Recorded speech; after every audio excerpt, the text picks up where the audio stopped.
Agatha Christie. The Tragedy at Marsdon Manor.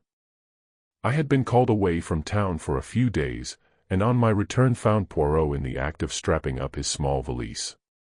A la bonne heure, Hastings. I feared you would not have returned in time to accompany me. You are called away on a case, then?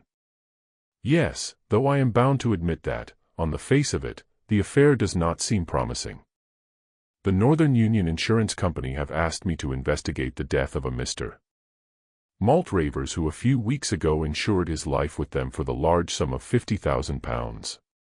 Yes, I said, much interested. There was, of course, the usual suicide clause in the policy. In the event of his committing suicide within a year, the premiums would be forfeited. Mr. Maltravers was duly examined by the company's own doctor, and although he was a man slightly past the prime of life, was passed as being in quite sound health. However, on Wednesday last, the day before yesterday, the body of Mr. Maltravers was found in the grounds of his house in Essex, Marsdon Manor, and the cause of his death is described as some kind of internal hemorrhage. That in itself would be nothing remarkable, but sinister rumors as to Mr. Maltravers' financial position have been in the air of late, and the Northern Union have ascertained beyond any possible doubt that the deceased gentleman stood upon the verge of bankruptcy.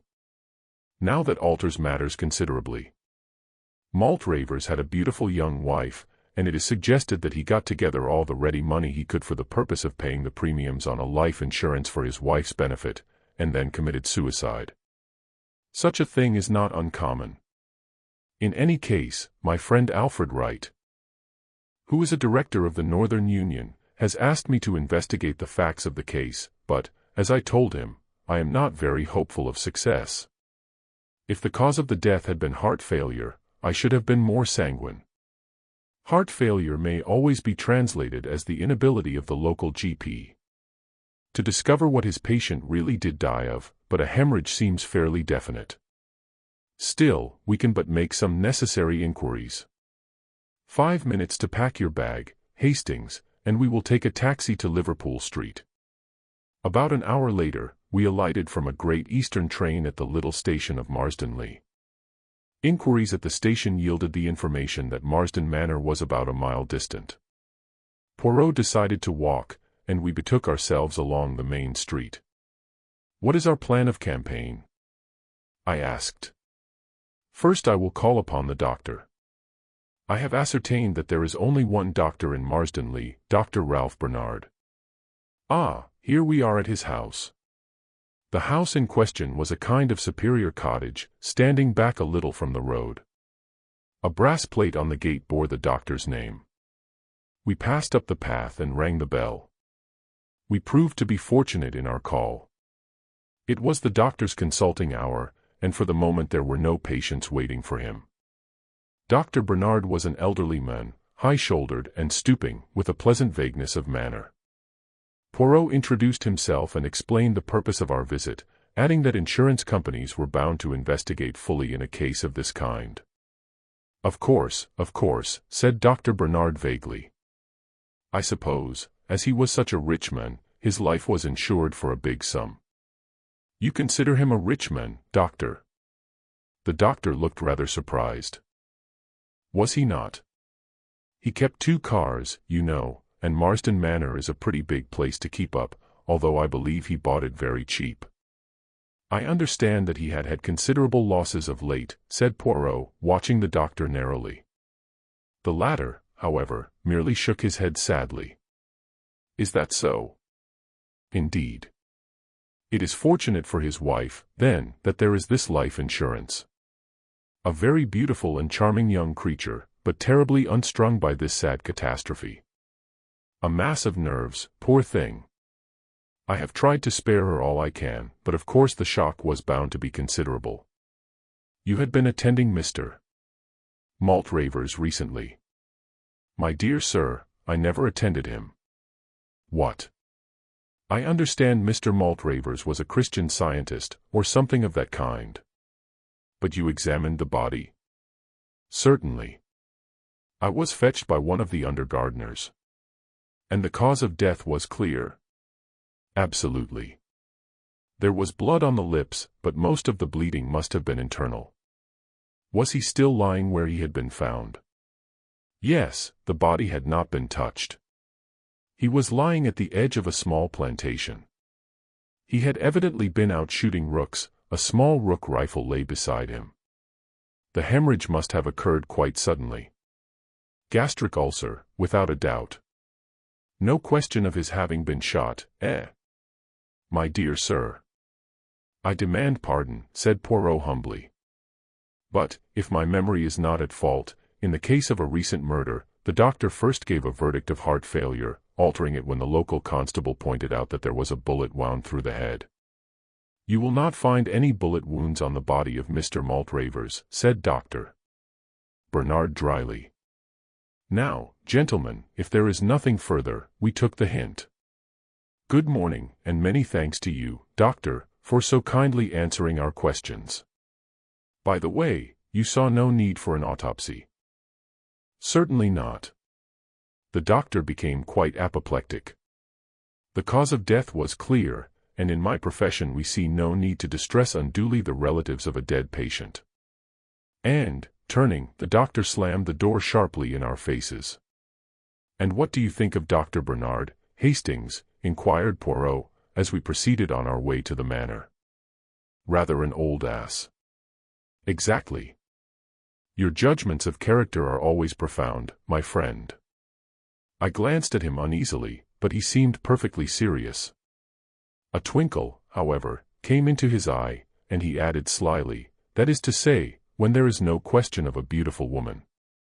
I looked at him coldly. On our arrival at the manor house, the door was opened to us by a middle-aged parlour-maid. Poirot handed her his card, and a letter from the insurance company for Mrs. Maltravers. She showed us into a small morning room, and retired to tell her mistress. About 10 minutes elapsed, and then the door opened, and a slender figure in widow's weeds stood upon the threshold. Monsieur Poirot, she faltered. Madam. Poirot sprang gallantly to his feet and hastened towards her. I cannot tell you how I regret to derange you in this way. But what will you? Less affairs, they know no mercy. Mrs. Maltravers permitted him to lead her to a chair. Her eyes were red with weeping, but the temporary disfigurement could not conceal her extraordinary beauty. She was about 27 or 8, and very fair, with large blue eyes and a pretty pouting mouth. It is something about my husband's insurance, is it? But must I be bothered now, so soon? Courage, my dear madam. Courage. You see, your late husband insured his life for rather a large sum, and in such a case the company always has to satisfy itself as to a few details. They have empowered me to act for them. You can rest assured that I will do all in my power to render the matter not too unpleasant for you. Will you recount to me briefly the sad events of Wednesday? I was changing for tea when my maid came up. One of the gardeners had just run to the house. He had found, her voice trailed away. Poirot pressed her hand sympathetically. I comprehend. Enough. You had seen your husband earlier in the afternoon. Not since lunch. I had walked down to the village for some stamps, and I believe he was out pottering round the grounds. Shooting rooks, eh? Yes, he usually took his little rook rifle with him, and I heard 1 or 2 shots in the distance. Where is this little rook rifle now? In the hall, I think. She led the way out of the room and found and handed the little weapon to Poirot, who examined it cursorily. 2 shots fired, I see, he observed, as he handed it back. And now, madam, if I might see, he paused delicately. The servant shall take you, she murmured, averting her head. The parlour-maid, summoned, led Poirot upstairs. I remained with the lovely and unfortunate woman. It was hard to know whether to speak or remain silent. I essayed 1 or 2 general reflections to which she responded absently, and in a very few minutes Poirot rejoined us. I thank you for all your courtesy, madam. I do not think you need be troubled any further with this matter. By the way, do you know anything of your husband's financial position? She shook her head. Nothing whatever. I am very stupid over business things. I see. Then you can give us no clue as to why he suddenly decided to insure his life. He had not done so previously, I understand. Well, we had only been married a little over a year. But, as to why he insured his life, it was because he had absolutely made up his mind that he would not live long. He had a strong premonition of his own death. I gather that he had had one hemorrhage already, and that he knew that another one would prove fatal. I tried to dispel these gloomy fears of his, but without avail. Alas, he was only too right. Tears in her eyes, she bade us a dignified farewell. Poirot made a characteristic gesture as we walked down the drive together. "Eh bien, that is that. Back to London, my friend, there appears to be no mouse in this mousehole. And yet what? A slight discrepancy, that is all. You noticed it? You did not. Still, life is full of discrepancies, and assuredly the man cannot have taken his own life. There is no poison that would fill his mouth with blood.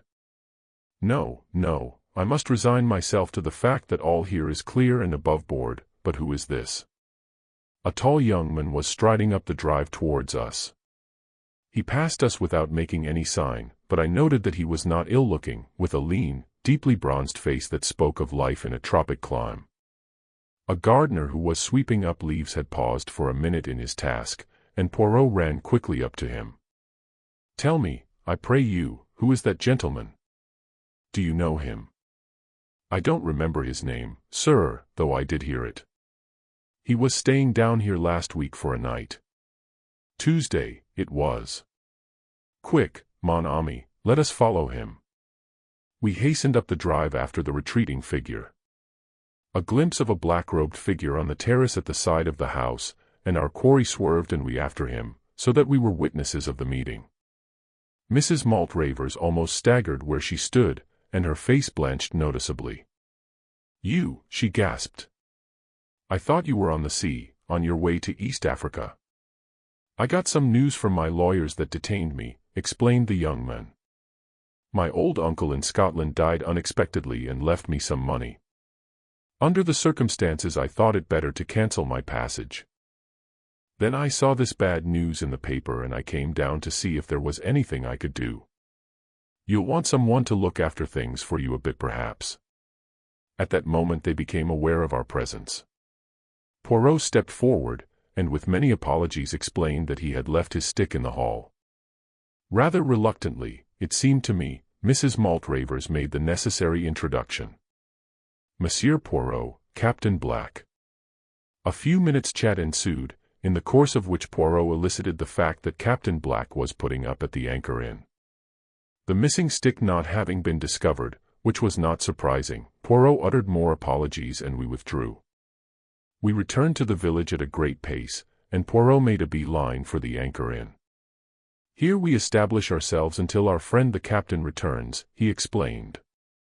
"You notice that I emphasized the point that we were returning to London by the first train. Possibly you thought I meant it. But no, you observed Mrs. Maltravers' face when she caught sight of this young black. She was clearly taken aback, and he, eh bien, he was very devoted, did you not think so? And he was here on Tuesday night, the day before Mr. Maltravers died. We must investigate the doings of Captain Black, Hastings." In about half an hour we espied our quarry approaching the inn. Poirot went out and accosted him and presently brought him up to the room we had engaged. "I have been telling Captain Black of the mission which brings us here," he explained. "You can understand, Monsieur le Capitaine, that I am anxious to arrive at Mr. Maltravers' state of mind immediately before his death, and that at the same time I do not wish to distress Mrs. Maltravers unduly by asking her painful questions. Now, you were here just before the occurrence, and can give us equally valuable information." "I'll do anything I can to help you, I'm sure," replied the young soldier. "But I'm afraid I didn't notice anything out of the ordinary. You see, although Maltravers was an old friend of my people's, I didn't know him very well myself." "You came down, when?" "Tuesday afternoon." I went up to town early Wednesday morning, as my boat sailed from Tilbury about 12 o'clock. But some news I got made me alter my plans, as I dare say you heard me explain to Mrs. Maltravers. You were returning to East Africa, I understand. Yes. I've been out there ever since the war, a great country. Exactly. Now what was the talk about at dinner on Tuesday night? Oh, I don't know. The usual odd topics. Maltravers asked after my people, and then we discussed the question of German reparations, and then Mrs. Maltravers asked a lot of questions about East Africa, and I told them one or two yarns. That's about all, I think. Thank you. Poirot was silent for a moment, then he said gently, with your permission, I should like to try a little experiment. You have told us all that your conscious self knows. I want now to question your subconscious self.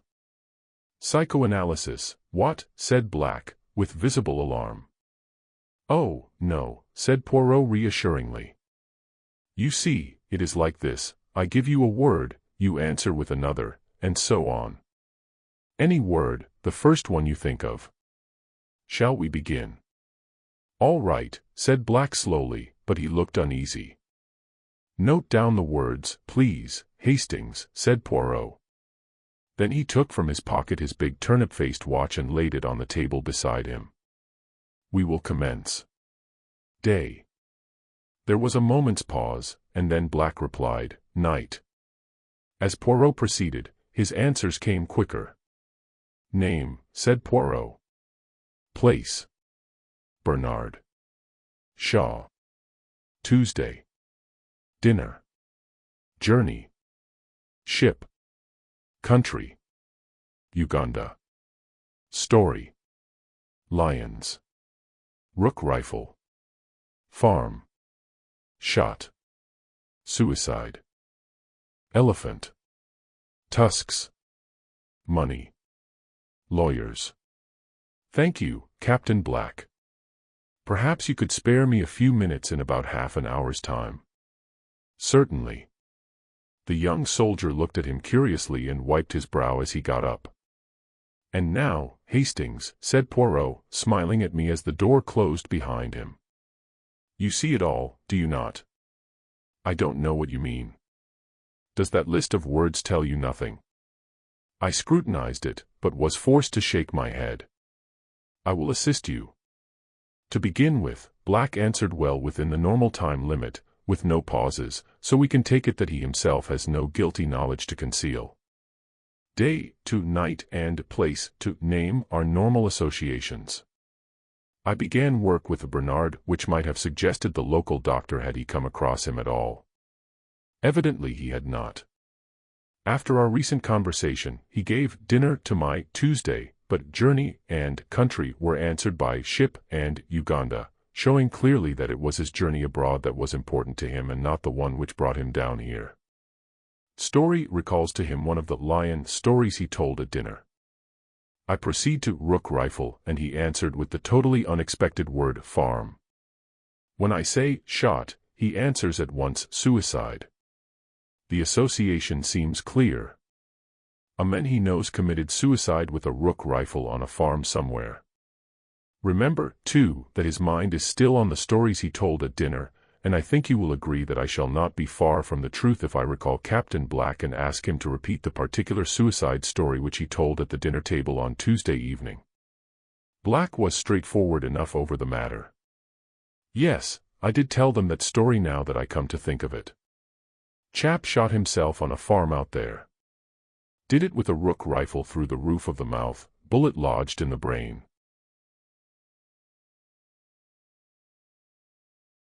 Doctors were no end puzzled over it. There was nothing to show except a little blood on the lips.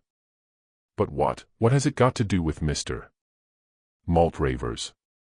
You did not know, I see, that he was found with a rook rifle by his side.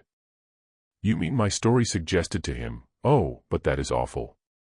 Do not distress yourself, it would have been one way or another. Well, I must get on the telephone to London. Poirot had a lengthy conversation over the wire, and came back thoughtful. He went off by himself in the afternoon, and it was not till 7 o'clock that he announced that he could put it off no longer, but must break the news to the young widow. My sympathy had already gone out to her unreservedly. To be left penniless, and with the knowledge that her husband had killed himself to assure her future, was a hard burden for any woman to bear. I cherished a secret hope, however, that young Black might prove capable of consoling her after her first grief had passed. He evidently admired her enormously. Our interview with the lady was painful. She refused vehemently to believe the facts that Poirot advanced, and when she was at last convinced, broke down into bitter weeping. An examination of the body turned our suspicions into certainty. Poirot was very sorry for the poor lady, but, after all, he was employed by the insurance company, and what could he do? As he was preparing to leave, he said gently to Mrs. Maltravers, "Madam, you of all people should know that there are no dead." "What do you mean?" she faltered, her eyes growing wide. "Have you never taken part in any spiritualistic séances? You are mediumistic, you know." "I have been told so." "But you do not believe in spiritualism, surely?" "Madam, I have seen some strange things. You know that they say in the village that this house is haunted." She nodded, and at that moment the parlour-maid announced that dinner was ready. "Won't you just stay and have something to eat?" We accepted gratefully, and I felt that our presence could not but help distract her a little from her own griefs. We had just finished our soup, when there was a scream outside the door, and the sound of breaking crockery. We jumped up. The parlour-maid appeared, her hand to her heart. It was a man, standing in the passage. Poirot rushed out, returning quickly. "There is no one there." "Isn't there, sir?" said the parlour-maid weakly. Oh, it did give me a start. "But why?" She dropped her voice to a whisper. I thought it was the master, it looked like him." I saw Mrs. Maltravers give a terrified start, and my mind flew to the old superstition that a suicide cannot rest. She thought of it too, I am sure, for a minute later, she caught Poirot's arm with a scream. "Didn't you hear that?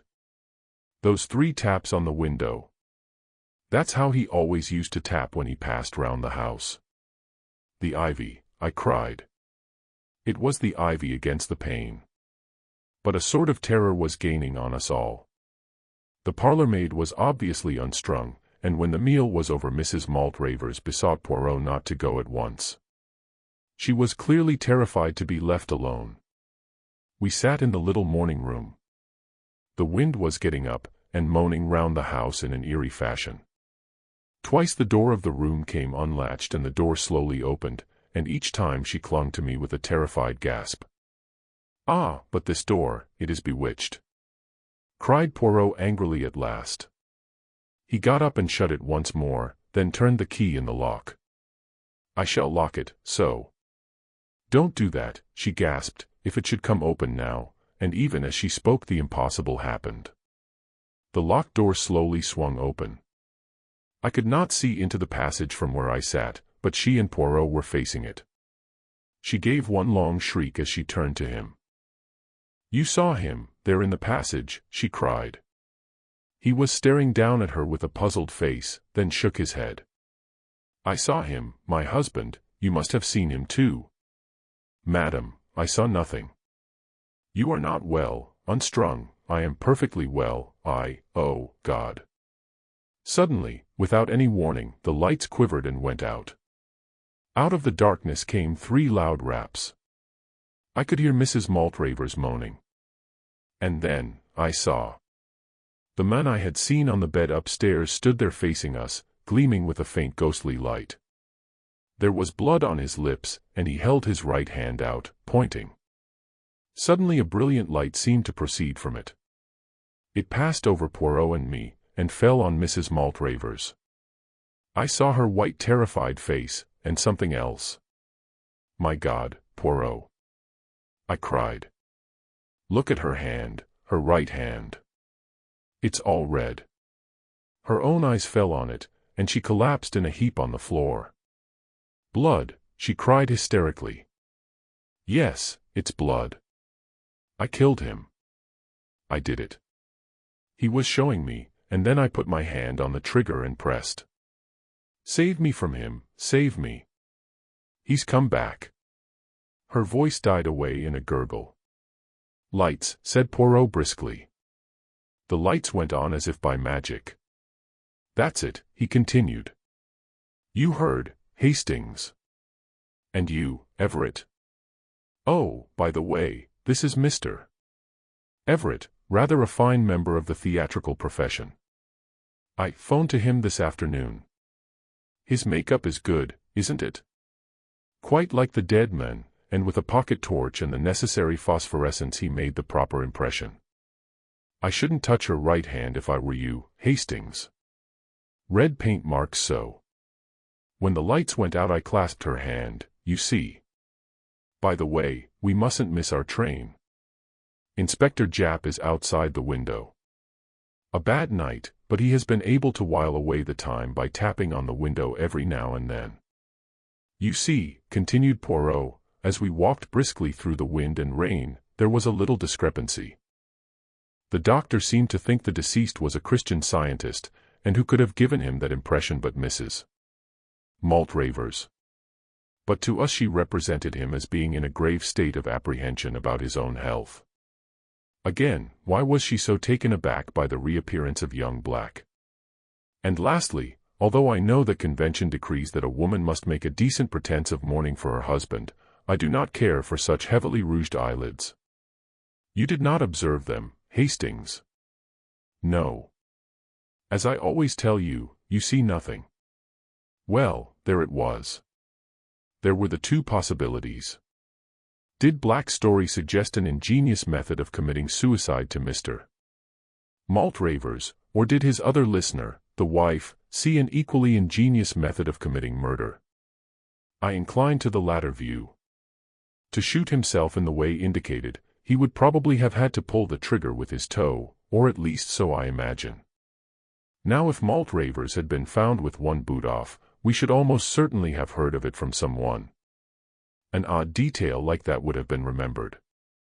No, as I say, I incline to the view that it was a case of murder, not suicide, but I realized that I had not a shadow of proof in support of my theory. Hence the elaborate little comedy you saw played tonight. Even now I don't quite see all the details of the crime. I said. Let us start from the beginning. Here is a shrewd and scheming woman who, knowing of her husband's financial debacle and tired of the elderly mate she has only married for his money, induces him to insure his life for a large sum, and then seeks for the means to accomplish her purpose. An accident gives her that, the young soldier's strange story. The next afternoon when Monsieur le Capitaine, as she thinks, is on the high seas, she and her husband are strolling round the grounds. What a curious story that was last night, she observes. Could a man shoot himself in such a way? Do show me if it is possible. The poor fool, he shows her. He places the end of the rifle in his mouth. She stoops down, and puts her finger on the trigger, laughing up at him. And now, sir, she says saucily, supposing I pull the trigger.